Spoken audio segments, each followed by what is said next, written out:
E olha só que coincidência na nossa Brazuela. Foi só Flávio Bolsonaro está 4 pontos à frente de Lula que Alexandre de Moraes abriu um inquérito contra Flávio Bolsonaro. Olha só que coincidência. Ontem, Flávio Bolsonaro 4 pontos. Hoje, um inquérito contra ele. Isso é coincidência ou é uma armação que já tem por trás de tudo isso? Alexandre de Moraes e Lula são dois companheiros. Ninguém venha dizer o contrário porque é exatamente isso. Supremo Tribunal Federal e Palácio do Planalto trabalham junto. E Lula nessas eleições é lógico que vai precisar da força dos seus companheiros, principalmente de Alexandre de Moraes. Alexandre de Moraes já começou a trabalhar em favor do Lula, abrindo um inquérito contra Flávio Bolsonaro. Mas e o que foi que Flávio Bolsonaro fez? Simplesmente falou que o Maduro vai fazer uma delação e nessa delação vai vir o nome de Lula. Isso não é novidade para ninguém. Tanta coisa acontecendo no Brasil, tanto bandido solto e Alexandre de Moraes preocupado com a fala de Flávio Bolsonaro porque o Maduro vai fazer uma delação e provavelmente nessa delação vai vir o nome do companheiro, lógico, Lula. Alexandre de Moraes, preocupado com seu companheiro de 9 dedos, simplesmente abriu um inquérito contra Flávio Bolsonaro. É inacreditável. E olha só isso aqui que eu vou trazer para vocês também, porque Alfredo Gaspar deu uma entrevista e ele falou sobre a delação do careca do INSS. Aquele que roubou milhões dos aposentados. Pois é, aquele que dava uma mensalidade ao Lulinha, 300 mil reais, pagava avião, pagava viagem, pagava hotel. Esse mesmo, a delação dele vai vir alguns nomes. E um dos principais, adivinha? Lulinha vai vir à tona. Isso está sendo desesperador para o Lula. E eu tenho certeza que o Palácio do Planalto, juntamente com a Suprema Vergonha aqui do país, vai fazer alguma coisa para barrar essa delação e não deixar o Lula nu, exposto diante do Brasil. Pessoal, trouxe diversas informações para deixar vocês bem atualizados. Bora assistir o vídeo, mas antes, deixa o like, curte, comenta, compartilha, inscreva-se aqui no canal e bora começar com essa bomba, pessoal. Porque Alexandre de Moraes está doido para prender a bandidagem, está doido para mudar o Brasil e fazer um Brasil mais justo. E Alexandre de Moraes simplesmente agora está preocupadíssimo com Flávio Bolsonaro, justamente no dia em que Flávio Bolsonaro aponta 4 pontos à frente de Lula, Moraes perde o sono e abre um inquérito contra ele. É brincadeira, né? Olha só isso aqui, pessoal. O ministro Alexandre de Moraes determinou a abertura de um inquérito para apurar se o senador Flávio Bolsonaro cometeu crime de calúnia contra o presidente Lula. Quem traz pra gente agora informações é o nosso analista Matheus Teixeira. Matheus, o que já sabemos, notícia de momento chegando aqui no CNN Novo Dia. Exatamente, Carol. Notícia desse exato momento, o ministro Alexandre de Moraes acolheu uma representação da Polícia Federal, houve uma manifestação da Procuradoria-Geral da República também a favor dessa medida e mandou abrir um inquérito para apurar se Flávio Bolsonaro cometeu um crime de calúnia contra o atual presidente Luiz Inácio Lula da Silva. E essa suposta calúnia teria ocorrido em uma publicação na rede social X, em que Flávio Bolsonaro publica uma foto do ex-presidente da Venezuela, Nicolás Maduro, sendo preso e diz que o presidente Lula também seria delatado. Segundo Alexandre de Moraes fala na decisão, ele afirma que essa questão de ser delatado realiza uma clara menção ao Instituto da Colaboração Premiada. Menciona a prática de crimes como tráfico internacional de drogas e armas, lavagem de dinheiro e suporte a terroristas, segundo o ministro Alexandre de Moraes escreve na sua decisão. Ele também, na decisão, traz um trecho da Procuradoria-Geral da República, em que a PGR também se manifesta favoravelmente a essa medida, a abertura de investigação contra Flávio Bolsonaro. Nós temos, portanto, uma decisão importante do ministro Alexandre de Moraes, que foi sorteado o relator dessa matéria. A gente está acostumado a ver o ministro Alexandre de Moraes muitas vezes atuar em questões de publicação nas redes sociais, porque ele é relator de inquéritos que tratam deste tipo de caso, mas nessa situação ele na verdade foi sorteado, segundo aponta o andamento processual do Supremo Tribunal Federal. Fato é que estamos falando de Flávio Bolsonaro, pré-candidato à presidência da República, e presidente Lula também pré-candidato à presidência da República, os dois, segundo todas as pesquisas recentes registradas no TSE, francos favoritos para chegar ao segundo turno. Portanto, o embate já começa desde já e agora temos mais um elemento que deve permear os debates no Congresso e na presidência da República, no Poder Executivo, nesta quarta-feira. Muito relevante, trata-se do ministro Alexandre de Moraes, que já é visto como um algoz do bolsonarismo e toma mais uma decisão contra a família Bolsonaro. Agora uma decisão às vésperas da eleição. Flávio Bolsonaro muito provavelmente terá que se manifestar. Esse é o trâmite normal desse tipo de processo. O relator costuma pedir uma manifestação da defesa para apresentar-lhe suas razões e dizer que na verdade não passa de um mal-entendido ou mesmo que trata-se da liberdade de expressão, que ele poderia falar isso, e também deve pedir manifestação da Procuradoria-Geral da República, já pediu e abriu o inquérito, mas agora temos todo esse andamento processual que deve começar. Ora. O que eu acho incrível é que as coincidências, sabe, elas vão se encaixando igual um quebra-cabeça. Todas as peças vão se encaixando no seu lugar, porque simplesmente Flávio Bolsonaro 4 pontos à frente de Lula. No outro dia, Alexandre de Moraes abre um inquérito contra Flávio Bolsonaro e na mesma hora o PGR carimba e assina embaixo. Ou seja, dá total liberdade para que Alexandre de Moraes faça busca, apreensão e investigação contra Flávio Bolsonaro. É muita coincidência, pessoal. Esse mesmo PGR que André Mendonça entrou em contato com ele para prender o Vorcaro, simplesmente ele pediu 72 horas e viu que não tinha pressa para prender o Vorcaro e André Mendonça prendeu por iniciativa própria. Veja só, o PGR não viu indícios, não vê indícios para investigar Dias Toffoli, Alexandre de Moraes, prendeu o Vorcaro, mas simplesmente quando é Flávio Bolsonaro, abre-se uma investigação, ele não pensa duas vezes. É coincidência, né, pessoal? É coincidência. Não tem nada de perseguição política. Pare com isso, você tá pensando demais, viu? Olha só isso aqui que o Jeffrey Chiquini vai falar sobre isso, porque nesse ano de eleição nós vamos ver tanta coisa ainda. Olha só esse comentário com o Jeffrey Chiquini. Mas olha só, foi só o Flávio Bolsonaro aparecer nas pesquisas na frente do Lula, 4 pontos na frente do Lula. No dia seguinte, Alexandre de Moraes manda instaurar inquérito contra o próximo presidente do Brasil por suposta calúnia contra o Lula, porque o Flávio teria feito uma postagem no X vinculando a imagem do Lula ao Maduro. Eu pergunto, é novidade para alguém Lula e Maduro próximos? Quantas e quantas vezes durante a vida desses dois estiveram bem próximos? Calúnia, difamação. Agora o que mais chama atenção é literalmente a perseguição política. A politização do judiciário é nítida. Um dia depois do Flávio aparecer na frente do Lula, já toma um inquérito. Inquérito este, tá? Que se virar processo e se for condenado, fica inelegível. Nítida perseguição política, ninguém tem dúvida disso. Olha só, pessoal, devagarzinho, o Lula está se desvencilhando das armadilhas que estão tudo contra ele. Veja só, é armadilhas que estão contra o Lula, mas de alguma maneira ele está conseguindo se desvencilhar. Enterrou a CPMI do roubo dos aposentados, simplesmente foi isso, juntamente com seus amigos no Supremo Tribunal Federal e a sua base no PT, rejeitaram o relatório de Alfredo Gaspar, que tinha o nome do irmão do Lula, o irmão do filho do Lula, Aung Singh e tantos outros ali que estavam comprometendo o governo. Conseguiram também soterrar o roubo dos aposentados e simplesmente a mensagem que eles passaram para os aposentados foi: roubaram vocês, se conformem, mas nós temos que enterrar isso aqui e acabar com isso, porque senão vai prejudicar o nosso governo e nós não vamos receber o voto de vocês, aposentados. Então é melhor que vocês não saibam de nada e votem em nós, mesmo sem saber. Foi exatamente isso que eles fizeram. Conseguiram se desvencilhar dessa armadilha que estava contra eles. Conseguiram enterrar a CPI do crime organizado que estava pegando seus amigos com relação ao Banco Master, o Supremo Tribunal Federal. E agora vem as delações. Com certeza o careca do INSS vai delatar, porque ele não vai querer mofar na cadeia. É lógico, assim como o Vorcaro vai delatar também. E o medo de Lula agora é que nessa delação do careca do INSS vem o nome de quem? De quem? Do Lulinha. E eu tenho certeza que vai vir, tá? O Vorcaro também vai delatar. Alexandre de Moraes já está fazendo algumas manobras para que essa delação não toque nele, não respingue nele. E com certeza Alexandre de Moraes vai trabalhar para que não respingue no governo também. Infelizmente, essas autoridades de Brasília estão trabalhando para se blindarem à luz do dia, exposto para o Brasil, sem vergonha nenhuma, dizendo até o nome deles. Eu, fulano de tal, estou blindando os bandidos porque eu não quero me manchar diante de vocês. E eu estou logo falando isso para vocês. Eles não têm vergonha de dizer que estão do lado da bandalheira. Essa é a grande verdade. Olha só isso aqui que o Alfredo Gaspar vai falar com relação à delação do careca, que com certeza, talvez, pode ser que derrube muita gente. Eu digo talvez porque de tudo pode acontecer. Pode ser que os ministros do Supremo Tribunal Federal entendam que o careca não precisa delatar, solte ele e devolva todos os seus bens e diga que tudo foi um mal entendido. Você duvida disso? Eu não duvido mais de nada nessa brazuela. Olha só o comentário de Alfredo Gaspar com relação a essa vergonha. Se o careca do INSS abrir a boca, olha, o primeiro a ser delatado vai ser o filho do presidente da República, porque tem provas. Lulinha faz parte do indiciamento, como fazem outros 215 indiciados. Eu ajo de acordo com aquilo que penso ser correto. O irmão do presidente Lula, vice-presidente, esse irmão dele, do Sindinap, que desviou mais de 600 milhões de reais de aposentados e pensionistas. Mas é vice-presidente, todo mundo, Alfredo, indicia. Não é assim. Eu só posso indiciar se tiver a participação efetiva da pessoa. Essa pessoa era vice-presidente. Eu só poderia indiciar se tivesse atos de gestão dessa pessoa. Não teve atos de gestão. Por que eu vou indiciar? Porque é irmão do presidente? Não conte comigo para fazer uma injustiça desse tamanho. Ele pode até ter participação, mas nesse caso eu não descobri, eu não posso cometer uma injustiça desse tamanho. Por outro lado, tem o filho do presidente da República que não estava no radar e terminou sendo indiciado por mim e pedido a prisão. Por quê?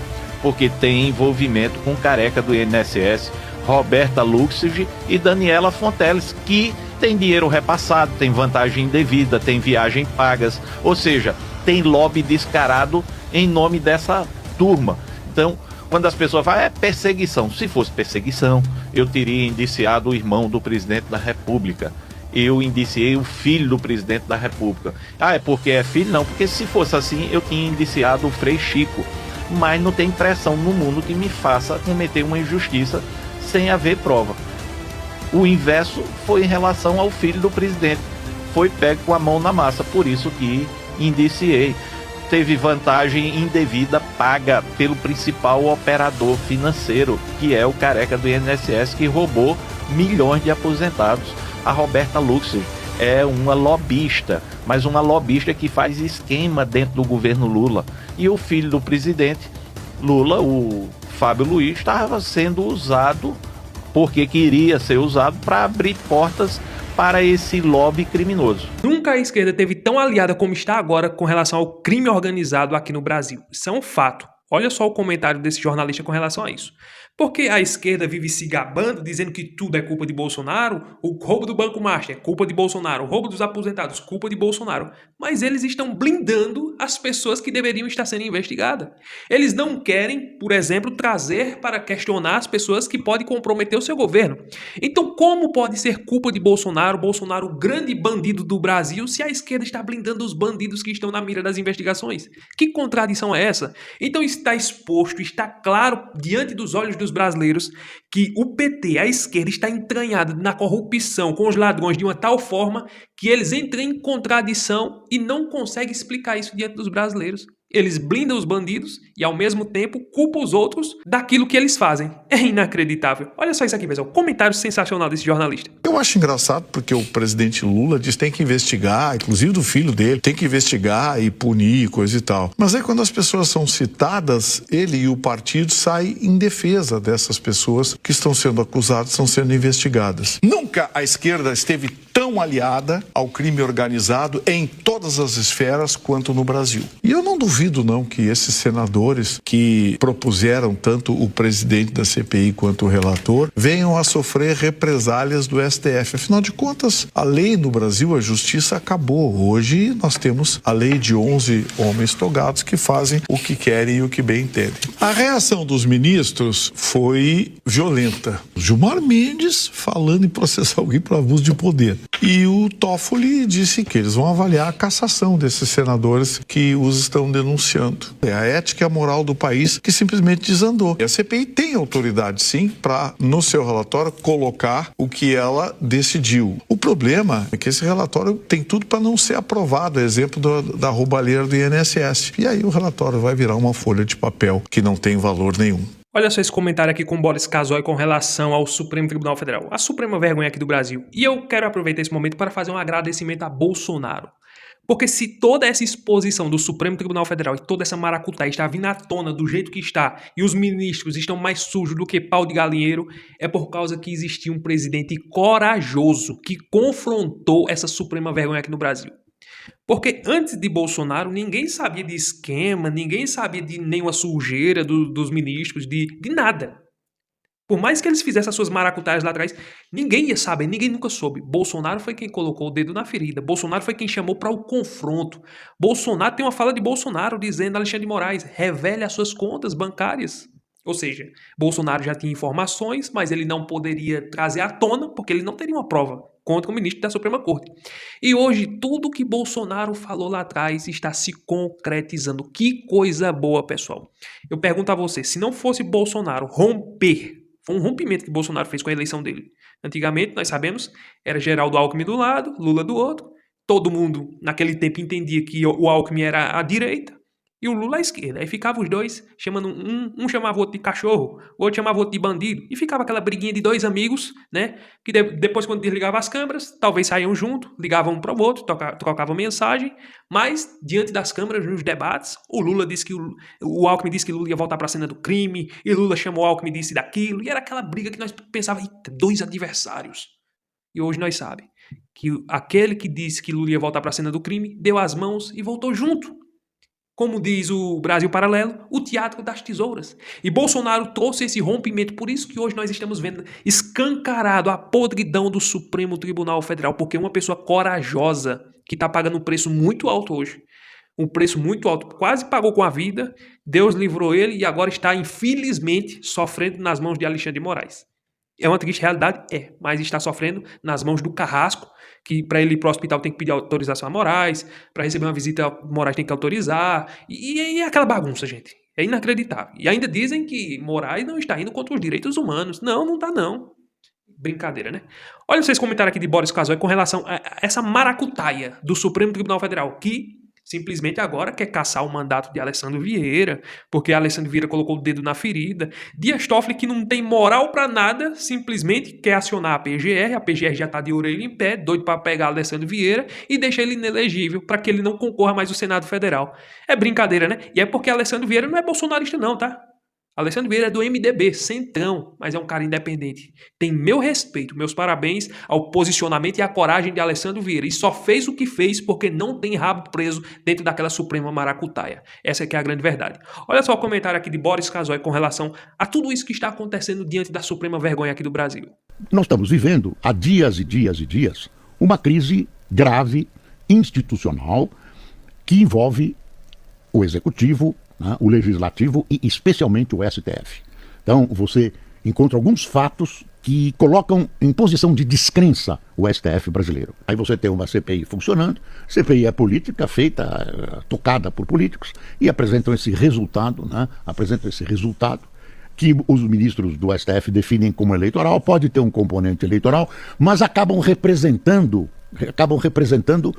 a explosão desses fatores todos que vêm pressionando a crise. Você tem a crise se formando, o STF aqui, aí tapa um buraco aqui, não deixa correr, não vamos deixar fazer a CPI do Master, vai inflando, não, segura aqui, não, vamos começar de novo, prejudica o Brasil, olha, o STF lutou pela democracia, tá errado e tal, vamos tentar resolver, e a bola vai crescendo, né? Mas aí sobrou esse cano de escape, que era essa CPI do crime organizado, e foi por aí que as coisas deslancharam, né? Foi por aí que elas explodiram, né? Contidas, né? Vetadas, com um muro para evitar investigações que atingissem altas autoridades do país. Aí ontem explodiu. O fato é o seguinte, nós estamos vivendo uma crise que envolve gravemente credibilidade. Eu realmente estou preocupado com isso. Preocupado. De um outro lado, eu olho um país que tem recursos naturais, uma população grande que pode representar um mercado muito grande, uma agricultura fértil que esse ano está bombando, uma série de coisas, né? Mas tem gestões medíocres, aí escapam pouquíssimas. O grave problema do Brasil é a mediocridade. Não tem ousadia, não tem coragem, é esse dia a dia, pequenininho, vamos cuidar aqui, pulguinha ali. Essa questão em um país que tem, né? Uma floresta amazônica, tem todos os climas, tem urânio, tem petróleo, tem um mar alto que pode fornecer alimentação, tem um rebanho gigantesco, tem uma iniciativa privada, né, resiliente, competente. Onde é que nós estamos? Nós estamos olhando para a pequenez, estamos olhando para trás, estamos olhando para os pequenos avanços eleitoeiros agora. Essa confusão, essa preocupação que predominou a minha insônia esta noite. Predominou essa. Para onde vai este país que tinha tudo, tem tudo para progredir? É impossível que o país tenha um contingente tão grande de desempregados que ele não conta estatisticamente que ele seja obrigado a sustentar essa gente com um Bolsa Família, que acaba viciando, né? Você fica recebendo dinheiro do governo. As pessoas deviam conseguir obter as coisas, comprar as coisas com o próprio suor do seu trabalho, com a remuneração, com o progresso, enfim. As autoridades têm obrigação de chegar a um país decente, tá? A um país decente, porque o que acontece na mediocridade deste país hoje é uma vergonha, uma vergonha. Cláudio Dantas aqui ele fez uma crítica muito séria com relação ao indiciamento dos ministros. E se você analisar direitinho as falas do Cláudio Dantas, você vai, em partes, concordar com ele. Porque aqui ele diz que não se brinca de fazer indiciamento contra ministros do Supremo Tribunal Federal. E é verdade. Para fazer um indiciamento contra um ministro daquele que está mais protegido do que qualquer pessoa aqui nessa terra, porque essa aqui é a verdade, os caras estão muito protegidos. Para tirar a toga de um ministro daquele não é brincadeira, não. Nem impeachment está tirando, porque impeachment, no que depender de Davi Alcolumbre, não vai tirar nunca. Ou seja, tem que ter um fundamento muito embasado, muito sólido, e ainda que venha com toda a prova, vídeo, filmagem, com foto, com tudo isso, pode ser que esse indiciamento não sirva de nada, porque eles se blindam, eles se guardam, eles se protegem. E o Senado Federal, que fez essa CPMI do crime organizado, que indiciou, né, na pessoa do Alessandro Vieira, essas 4 pessoas, não aconteceu nada.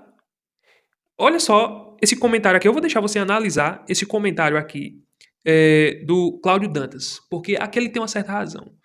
Eu vejo que o relatório do Alessandro Vieira tinha uma base sólida, sim, Na minha opinião, tá? Tinha uma base sólida, sim, porque Gilmar Mendes blindou, o Toffoli estava envolvido, o outro recebeu um contrato multimilionário do Banco March, foi aquela coisa toda. Então, tudo isso é uma base. Mas, diante dessa suprema sujeira que tem lá em Brasília, ele se blinda de tal forma que ficou quase como o vilão, ficou o senador, saiu como vilão. O Alessandro Vieira vai sair na história, pintada e escrita por esses ministros, como o vilão que queria dar o golpe no Supremo Tribunal Federal. Parece que é isso, pessoal.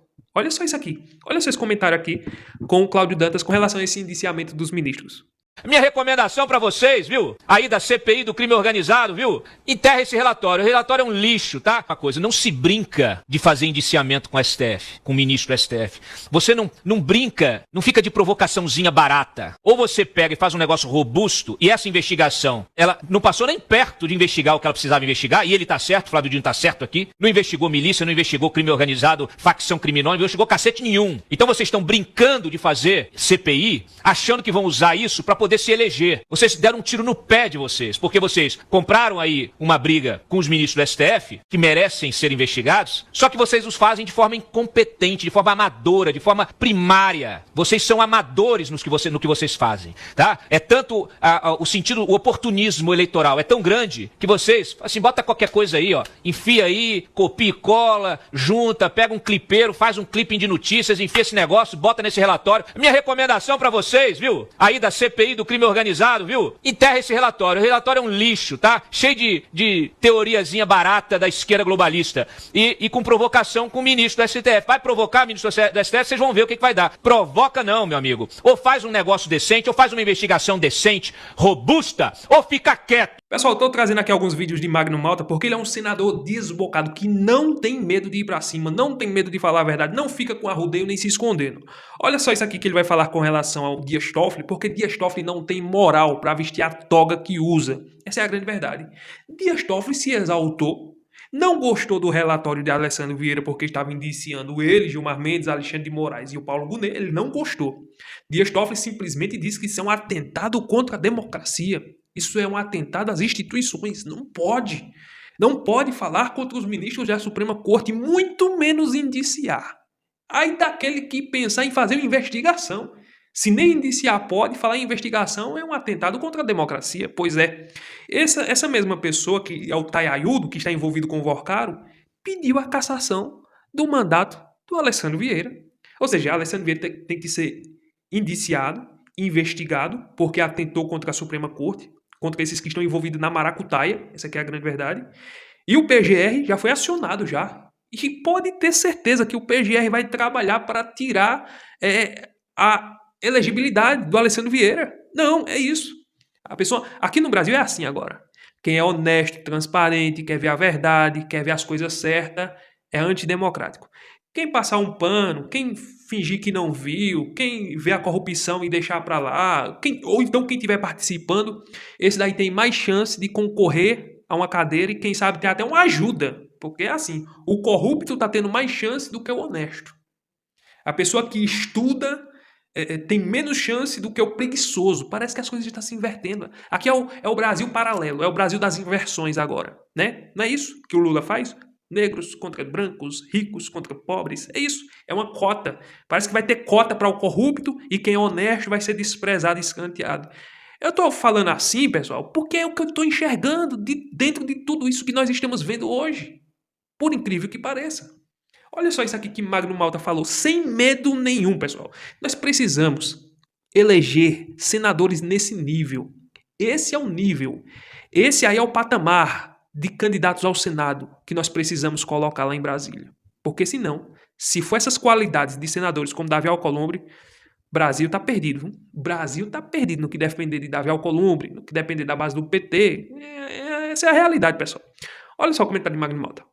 O cara diz agora que ameaça, vai perder mandato, não sei o que. Vai, ameaça o mandato. Faz, Toffoli. Quero te explicar uma coisa. Apologia ao crime é crime. E cometer o crime é mais crime ainda. Isso, senhor presidente, é abuso de poder.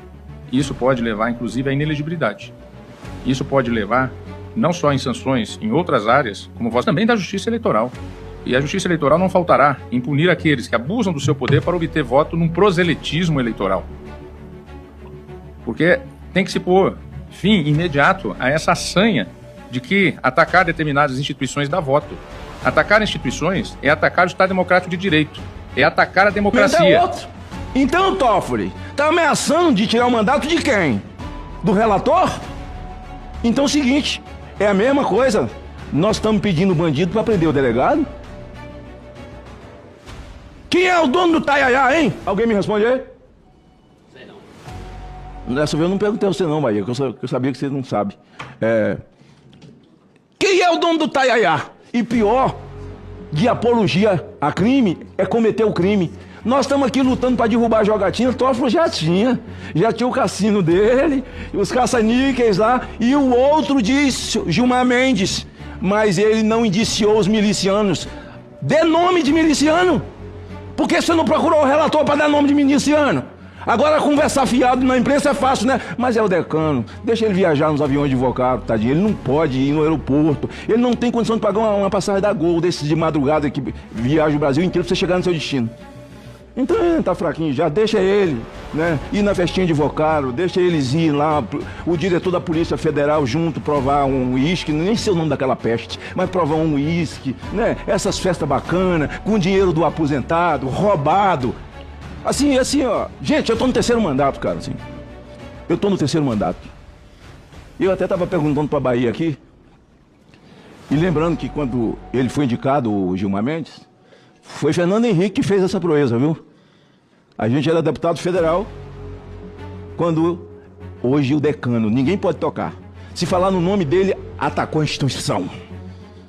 Tocar no nome dele, atacou a Constituição. Toffoli fez o quê com o ordenamento jurídico? O que Gilmar fez? Agora Carmen Lúcia está indo embora porque diz que a família está pedindo para sair fora disso, porque não aguenta tanta pressão e não vai aguentar não. Eu entrei com requerimento, já está acontecendo no Brasil inteiro, as câmaras de vereadores estão instalando CPI de INSS. Vai dar em alguma coisa? Não, mas o nome dos caras vão continuar a ser falado. As Assembleias Legislativas estão instalando também, o nome dos caras não vai parar, porque o povo acordou. Olha só o que esse jornalista da Globo News falou com relação aos ministros, porque nem a Globo tá passando pano mais. Olha só o que esse jornalista falou, porque os ministros agora, ninguém pode falar mal deles mais não. Qualquer coisa é um ataque, qualquer coisa tem que abrir um inquérito, qualquer coisa tem que investigar. Nenhum senador, nenhum deputado, nenhum cidadão brasileiro pode se levantar para criticar, interrogar e perguntar a nenhum ministro. Não pode. Isso é um ataque contra a instituição. Olha, quando você vê a Globo, que sempre passou pano, nós sabemos muito bem disso, mas quando você vê eles quebrando, descendo pau, torrando em cima dos ministros, é porque já extrapolaram todos os limites possíveis. Olha só, olha que comentário sensacional. Eu não assisto a Globo News, eu sou patriota, sou de direita, eu não gosto de assistir Globo News, eu não assisto Fantástico, não assisto Jornal Nacional, nada. Mas quando eu vejo uns comentários desses na internet de um jornalista da Globo, eu faço questão de trazer, porque isso aqui é claramente, eu tenho que concordar com isso que ele está falando, pessoal.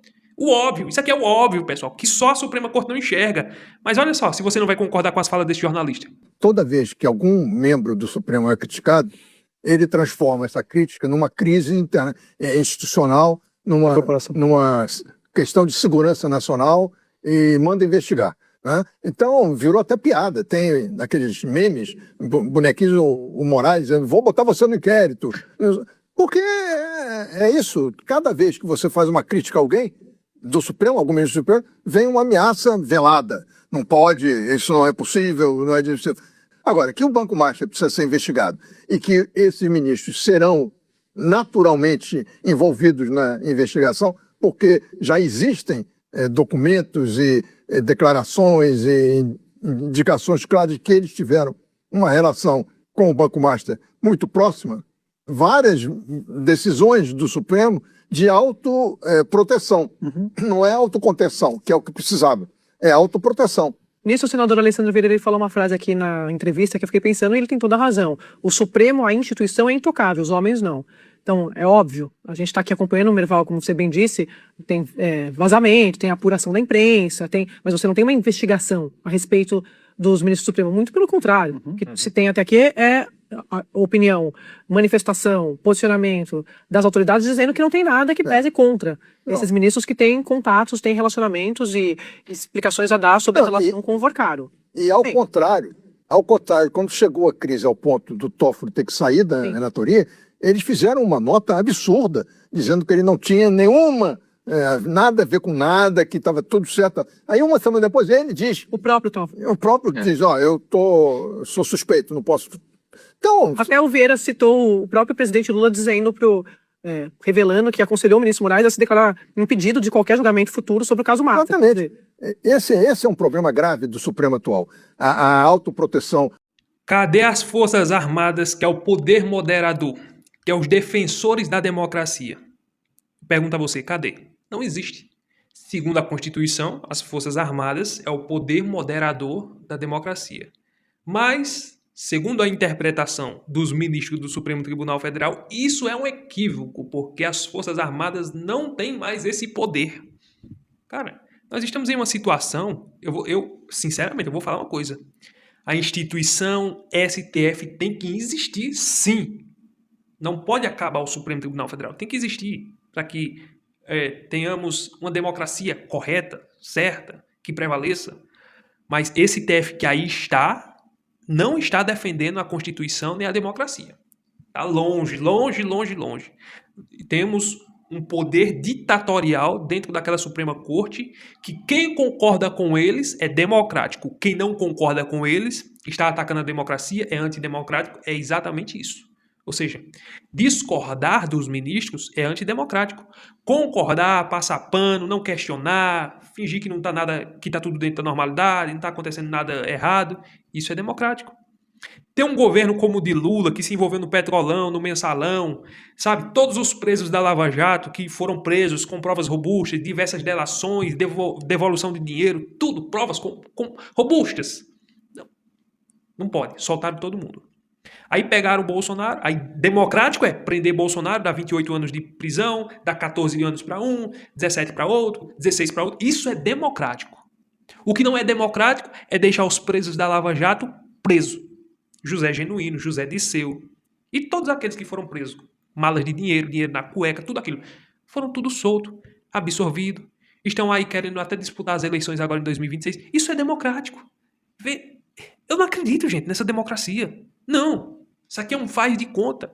Enquanto isso, o poder moderador permitiu que generais fossem presos e ficaram mudo, calado, ninguém disse nada. As Forças Armadas, os generais, ninguém se manifestou em defesa do general Augusto Heleno, em defesa dos outros generais. Mas houve mensagens ali que mostravam que tinha algumas pessoas que queriam, pendurar em praça pública. Olha só, no tempo da Inquisição, 1500. Nós ia voltar para o ano de 1500 agora em 2022, né? 23.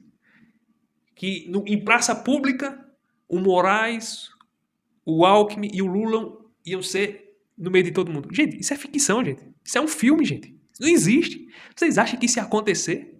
O golpe de Estado que não teve um tanque de guerra, não teve ninguém armado, não teve exército, não teve nada, Bolsonaro nos Estados Unidos. Diante de todos os fatos, não precisa saber de lei, não precisa ser advogado, ser jurista, não precisa ser nada disso para dizer que naquele dia ia ter um golpe de Estado. Isso é mentira, gente. Não tem lógica. Se o presidente Lula quisesse colocar policiais, seguranças, soldados de palmo a palmo naquele dia, no 8 de janeiro, para ninguém dar um passo à frente, ninguém teria dado. Mas simplesmente deixaram lá a realenga, fizeram mais ou menos, o Flávio Dino estava lá no Ministério da Justiça, centenas de câmeras, sumiu inacreditavelmente. O lugar mais importante do Brasil, que é o Palácio do Planalto, que é a Câmara dos Deputados, o Supremo Tribunal Federal, os lugares mais importantes, o mais importante aqui do Brasil, falando simbolicamente, porque o presidente, o lugar lá, as câmaras não funcionaram. Se funcionaram, não tinha carga suficiente para aguentar tanta informação, tanto vídeo. E foi apagado, foi deletado, fez lá não sei o quê. Que conversa é essa, gente? Que conversa é essa? Nem Alexandre de Moraes pediu as imagens, nem Flávio Dino deu. E ficou por isso mesmo. Isso causa uma indignação tão grande de ver que ainda hoje tem pessoas que estão presas injustamente. Baderneiros quebraram o Palácio do Planalto, invadiram a Câmara dos Deputados, invadiram o Supremo Tribunal Federal, MST fez uma arruaça, já teve policial ferido, não teve nada no dia 8 disso. Teve só o quebra-quebra. E quem fez que paga. Mas o MST, a esquerda, fez coisa pior. Ninguém foi preso. Ninguém disse que aquilo foi um atentado antidemocrático. Mas o 8 de janeiro ali ia ser o golpe de Estado. Toda vez que eu falo isso, me gera uma indignação tão grande de ver a injustiça, principalmente de Alexandre de Moraes, que eu acredito que a justiça vai acontecer e ele vai pagar por tudo que ele está fazendo. E se ele passar dessa justiça da terra sem que nada aconteça, ele vai estar diante de um juiz de verdade. Aquele, meu filho, ele tem os olhos como chama de fogo. Ninguém se esconde dele. Não existe nada oculto que não venha a ser revelado e Deus vai expor. Mas Deus já está fazendo justiça nessa terra, expondo para o Brasil quem são essas pessoas. Agora, cabe agora aos brasileiros, isso não é responsabilidade de Deus, é nossa responsabilidade. Cabe a nós, nas eleições, votar para quê? Ou manter eles lá, ou tirar eles de lá. Isso, o poder está em cada voto. Renovar o Senado Federal, tirar o presidente da República, fazer maioria na Câmara, pronto. É o suficiente para nós botar impeachment e esses caras pagar por tudo o que fizeram e o que estão fazendo com o povo brasileiro e com a nossa nação. Nós temos a chance de mudar isso. Mas também, se nós perder essa chance, sabe Deus quando é que vem outra dessa. Talvez mais nunca. Talvez mais nunca. Essa aqui é a verdade. Gostou do conteúdo? Gostou do vídeo? Deixa o like, curte, comenta, compartilha, inscreva-se no canal. Deus abençoe a sua vida e até o próximo vídeo, se Deus permitir.